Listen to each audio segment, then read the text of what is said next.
Monsoon morning मसाला, starter, main course, desert, जो भी बोलो।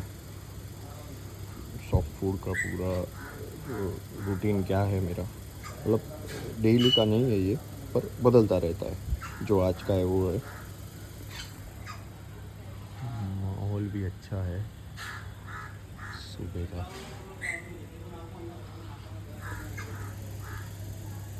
जिसमें फ्रूट्स है आज, और सॉफ्ट फूड में जो भी वेजिटेबल्स, स्प्राउट्स हो गए, तो ये सब कुछ मोटा मोटी मिक्स करके जो मेरे तरीके से मैं बनाता हूँ, उसका छोटा सा एक इंट्रोडक्शन आज मैंने बोला सबको देते हैं।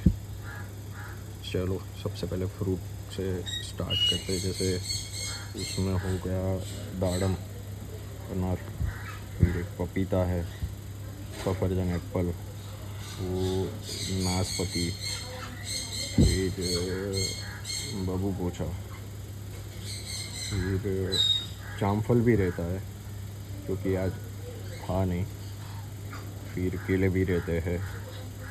तो वैरायटी तो है, कुछ ना कुछ जो, और ये सब जो भी है वो खिलाने लायक है, और इसमें से कुछ ना कुछ बेनिफिट्स है उसके, तो उस हिसाब से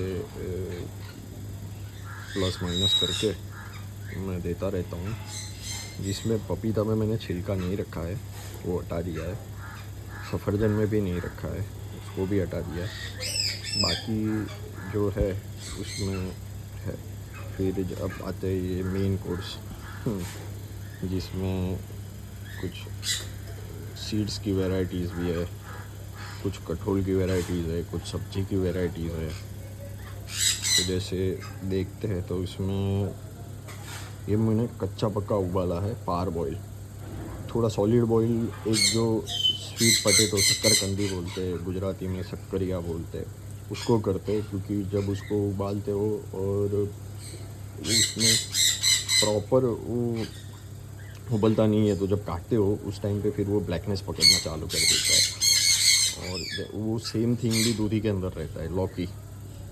तो उसको शुरुआत में जब पानी बॉईल करता हूँ उस टाइम पे उसको रख देता हूँ पहले, शक्करकंदी को, स्वीट पटेटो को, ताकि वो कैसा है थोड़ा नरम हो जाए, प्लस जो वो जो कहते हैं ना, वो जो ब्लैकनेस उसमें बढ़ती है वो चली जाए।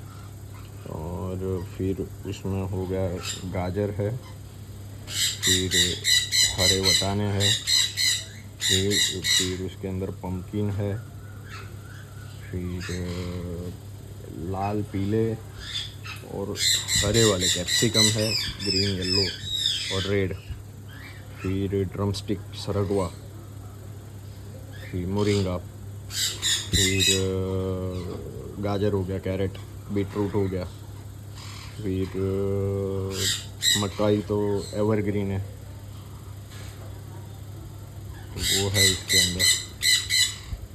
फिर अब कटहल पे और सीड्स पे आके, तो कटहल में आज उसमें मैंने ऐड किए थे, गेहूँ थे एक, फिर मूंग थे, अक्खे मसूर की दाल थी, और बाकी सीड्स मिक्सर जो बनता है, बनाता हूँ मैं, वो मैंने यूज़ किया हुआ है। उसमें छोटे वाले सनफ्लावर है, मीडियम साइज़ वाले सनफ्लावर है, क्राउन सनफ्लावर जो बड़े वाले सनफ्लावर बोलते हैं वो भी है, फिर करडी है इसके अंदर, फिर वाइट सनफ्लावर है, फिर इसके अंदर ओट्स हो गए, फिर हैम है, फिर बकवीट है इसके अंदर, बकवीट हो गया, फिर दूसरा इसके अंदर है, हालांकि ये जो बिग वैरायटी के जो बर्ड्स है, जो जिसका सीड मिक्स बनाता हूँ मैं, वो उसका है। तो इसमें छोटी वैरायटी के मिनिमम रहेंगे, जो आपको मैंने 3-4 गिनवाए, जैसे बकवीट हो गया, हेम्प हो गया, ओट्स हो गया, इम्पोर्टेड ओट्स रहेंगे इसके अंदर, वाइट सनफ्लावर, ब्लैक सनफ्लावर, छोटे वाले, मीडियम साइज़ वाले और बड़े वाले। तो ये मोटा मोटी करके ये कुछ 15-20 वैरायटी का पूरा एक ये डिश बोलो या फुल कोर्स बोलो, जो भी है ये रहता है। और सारी जो भी मैंने कटहल सब्ज़ी जो भी बताया, उसको किसी को थोड़ा ज़्यादा मैं पकाता हूँ और किसी को मैं कच्चा पक्का उबालता हूँ, क्योंकि वो कोई जो सॉफ्ट रहता है वो एकदम से गल जाता है इसके अंदर, तो वो फिर जो एक चिपचिपाहटपन रहता है वो चौंकता है, वो मज़ा नहीं आती है, और वो फिर वो बदबूदार हो जाता है।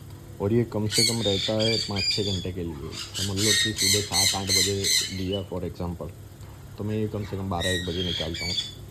और मानसून में भी मेरा ये रूटीन रहता है, मैं डेली बेसिस पे सबको सॉफ्ट फूड तो प्रोवाइड करता हूँ, कटहल सब्जी और ये फ्रूट वगैरह, डिपेंड ऑन वेदर फिर, बट मिलता रहता है। सॉफ्ट फूड मेरा डेली बेसिस पे 2 टाइम रहता है, 2 टाइम रहता है ये, जिसमें जो बच्चे वाले बर्ड्स रहते हैं उसको भी ये उसको भी मिलता रहता है। ये अभी जो है ये जो अभी जो ब्रीड पे नहीं है वो पैर के लिए इतना ये पूरा एक बाउल रेडी किया है। बाकी जब बच्चे रहते हैं तो ये पूरा बाउल भर के रहता है। मैं फ्रूट एक लिमिटेड क्वांटिटी में देता हूँ, और फ्रूट भी कहते हैं ना कि ज़्यादा शुगरी नहीं होना चाहिए, मतलब ज़्यादा पक्के वाले भी नहीं होने चाहिए, क्योंकि इसमें शुगर कंटेंट हाई रहता है, तो कच्चे पक्के जो बोलते हैं उस हिसाब से रहता है। और ये भी जो है और इंग्लिश में जो कहते हैं ना सेमी कुक्ड, उस टाइप का ये कुछ वेजिटेबल्स और ये वगैरह हो गया। और ये प्रोसेस इसके लिए भी करते हैं ताकि कैसा है कि थोड़ा नरम पड़ जाए। काफ़ी टाइम आप देखोगे भले भिगोया हुआ रहता है ये आपका ये सीड्स वगैरह या जो भी कटहल वगैरह, तो कभी कभार क्या करते हैं बर्ड्स उसको पानी में डिप करके फिर खाते हैं। तो और काइंड ऑफ क्या एक डिसइंफेक्शन प्रोसेस हो जाती है, और ये सारा धो धा के मैं करता हूँ। और ये पूरा जो है ये आरओ के पानी के अंदर सारा मटेरियल रेडी होता है। इसको जब भिगोता हूँ मैं तभी भी उसको आरओ के पानी से साफ़ करता हूँ, तभी भी आरओ के पानी से। चाहे फल धोना, सब्जी धोना, पीने का पानी जो देना है वो भी सारा का सारा इसको वो आरओ के पानी से ही रहता है, क्योंकि उसमें जो रहता है ना वो फ़िल्टर पानी बोलते हैं, क्योंकि जो उससे बेनिफिट काफ़ी लोग के बर्ड्स जो बीमार होते हैं ये वो तो मेन जो हवा पानी खुराक बोलते हैं ना, मेन रिसोर्स इस चीज़ से आपके बर्ड्स को कुछ ना कुछ तकलीफ़ आती है। तो जो लोकल वाटर टैप वाटर बोलते हैं या फिर कॉरपोरेशन का हो गया या बोर का, उसमें क्या है काफ़ी कुछ ना कुछ मिलावट, या बोलो कि भाई कुछ ना कुछ ऐसा रहता है जो बर्ड के लिए हार्मफुल रहता है। और बर्ड का एक दूसरा एक ऐसा ड्रॉबैक कहो या जो भी, बर्ड कभी भी बीमार पड़ता है ना तो एंड मोमेंट तक आपको नहीं बताता है, वो ऐसा ही डिस्प्ले करता है कि भाई वो बीमार नहीं है। हालांकि आपको देखने को मिलेगा कि भाई बर्ड खाते फिर भी वो ऑल ऑफ सडन मर जाते, नहीं ऐसा नहीं होता है। कोई भी चीज़ आपको टाइम देती है बराबर है, वो आपकी नज़र कैसी है उसके ऊपर है, और आपका रूटीन कैसा है उसके ऊपर सारा का सारा आपको जस्टिफिकेशन मिल सकता है। और वो इसके लिए भी नहीं दिखाते, चाहे केज हो या चाहे आउटडोर हो, उसको प्रेडेटर का डर रहता है, क्योंकि वो ढीला हो गया तो उसके ऊपर कोई भी अटैक करके उसको दबोच सकता है। तो एक प्रॉब्लम है, तो वो सारे एक रीज़न कोई ना कोई रहते हैं, तो उसकी वजह से ये।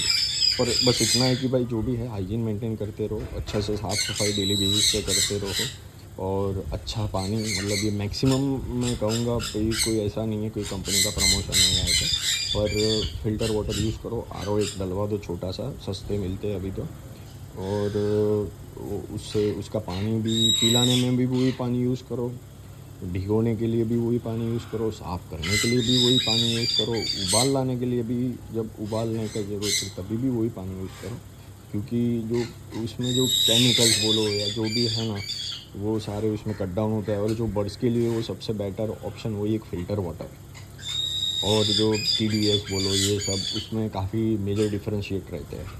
तो वो सारा का सारा जो इसमें नहीं चलता है वो एक माइनस पॉइंट है लोकल वाटर के अंदर। और फ़िल्टर वाटर का ये बेनिफिट है कि भाई कोई प्रॉब्लम मेजॉरिटी नहीं आएगा जब तक वो अच्छी तरीके से मेंटेन होता रहेगा आपका फ़िल्टर। तो बराबर है, बाउल देख के आप परेशान हो गए होंगे, पर ये दिखाने के लिए ही था। और ऐसा है, और अभी आज पानी में भी क्या है किस तरीके से वो भी मैं बता देता हूँ साथ साथ में, ताकि एक छोटा सा पूरा ब्रीफ बन जाए। ये भी फ़िल्टर वाटर है, और इसमें मैंने आज कैल्शियम मल्टीविटामिन ऐड किया है, जैसे वो अपना कैडिसॉल DC हो गया, तो एक अच्छी प्रोडक्ट है फॉर योर बर्ड्स। और वाइमिरल हो गया, जो एवरग्रीन है, इसको काफ़ी लोग इसको मिक्स करके रखते हैं बॉटल में दोनों को एक तो, पर मैं कभी इसको मिक्स नहीं करता, क्योंकि उसका कंटेंट जो है वो डिफरेंस अंदर रहता है, तो क्या उसका रिएक्शन आता है वो पता नहीं है। भले काफ़ी लोग यूज़ करते हैं काफ़ी टाइम से, पर बेटर है कि जब आप वो फ्रेश कहते हैं ना फ्रेश मिले उतना अच्छा है। तो ये उसको जब भी मैं पानी बनाता हूँ बराबर उस टाइम पे मैं ये दोनों को मिक्स करता हूँ, अदरवाइज़ दोनों बॉटल सेपरेट ही रहती है। और एक जो क्वांटिटी बताऊँ तो पर लीटर में 5 ml ये दोनों, हालांकि सेम ही ले लेता हूँ। 5 ml आपका कैडिसॉल डीसी हो गया और 5 ml हो गया ये 3 ml वाई मिरर हो गया। एक और जो दूसरा मिनरल्स रिगार्डिंग जो कहते हैं ना, एक अच्छा विरबैक कंपनी का है, कैल्गोफॉस करके एक आता है, तो एक आप यूज़ करना है तो आप यूज़ कर सकते हो, वो अच्छा है, वो भी वाटर सॉल्युबल है। मैं मेजोरिटी वाटर सॉल्युबल यूज़ करता हूँ। हाँ, एक चीज़ ऐड करना भूल गया कि जो सॉफ्ट फूड मैंने बताया उसके अंदर मैं वसीलागे की प्रोडक्ट यूज़ करता हूँ। आज भी मैंने यूज़ किए हैं, उसमें 2 पाउडर है जिसके जो मेन बहुत अच्छे काम करते हैं और जो बेनिफिट उसका अच्छा है, जिसमें हो गया आपका ये ओरोडाइजेस्ट और प्रोबिज़म। तो उसको मैंने फ्रूट के अंदर ऐड करके दिया है, वेजिटेबल्स और उसमें ऐड नहीं किया है। तो ये कुछ प्रोटीन रहता है। थोड़ा वीडियो बहुत लंबा है, बोरिंग किसी को भी लग सकता है, किसी के लिए बेनिफिट भी है, पर ये सारा साफ़ सुथरा। अभी ये सारे के सारे बर्तन जो भी है ये नीट एंड क्लीन हो जाएगा सेम टाइम पे। और जो भी बाउल रखा है मैंने ये अभी सॉफ्ट फूड के लिए, ये भी दोपहर को निकलेंगे, वो साफ़ हो जाएंगे। और जब धूप होती है तो मैं ये नेचुरल धूप रहती है तो उसके अंदर मैं सुखाने के लिए उसको रख देता हूँ, ताकि वो सॉलिड हीट की वजह से है थोड़ा, तब के वो जो बदबू रहती है या बास कुछ हल्की सी कुछ फील होती है भेज वाले मौसम में या ऐसे भी, जैसे ये सप्लीमेंट की और